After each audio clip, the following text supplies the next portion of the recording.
ये भी फेल हो गया, अब क्या करना चाहिए? तो अश्वत्थामा ने कहा सुनो, मैं तुम्हारा अन्न खाता हूं, इसलिए मैं अन्न जरूर अदा करूंगा। ऐसा करके उसने कहा ठीक है, अगर तुम अन्न अदा कर सकते हो तो जाओ, तुम भीम का सर अगर लाके मुझे देते हो तो तुमको मैं आधी संपत्ति दे दूंगा। देखो संपत्ति का कितना लालच है। आदमी एक एक इंच पे, एक एक फीट की जमीन पे तमाम लोगों की हत्याएं होती चली जाती है। जमीन जहां की वहीं पड़ी है और लोग चले जाते हैं। यह है धर्म और अधर्म का युग। धर्म पे होता है व्यक्ति को युद्ध की आवश्यकता ही नहीं होती है, लेकिन अधर्म पे चलता है। तो कहा ठीक है, अब तो लालच हो गया। लालच में गया और जाकर के उसने देखा वहां पर द्रौपदी लेटी थी। रात्रि का समय था। 5 बेटे उनके थे जो वहीं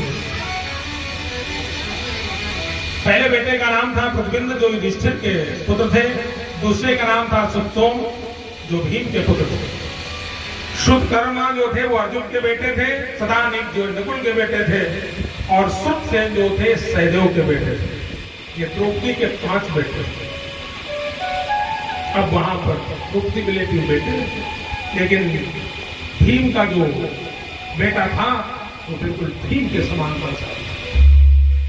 और अश्वत्थामा लालच से बस जाकर के देखा तो अब वो 5 में से समझ रहा है न भीम का कौन है, तो कितना जघन्य अपराध किया कि उन 5 बेटों का उसने वध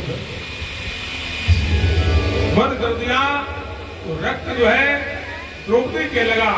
द्रौपदी ने मन में विचार किया क्या है, जब के देखा कि बच्चों के सर गाय तुरंत करने लगी, चिल्लाने लगी द्रौपदी।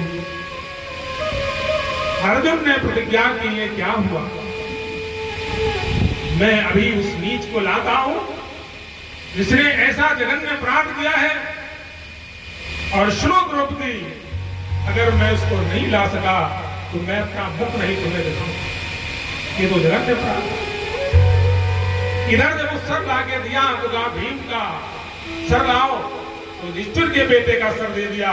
आज जो ही सर को पकड़ा तो उस सर ऐसे बिल्कुल चिपक गया।